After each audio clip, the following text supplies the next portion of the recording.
लक्ष्मणपूर्वजं रघुवरं सीतापतिं सुन्दरं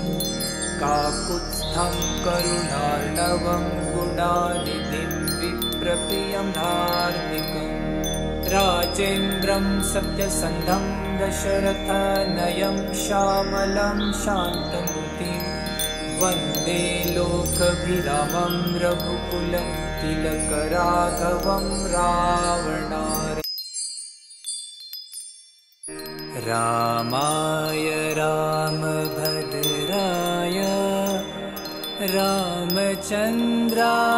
वेधसे रघुनाथाय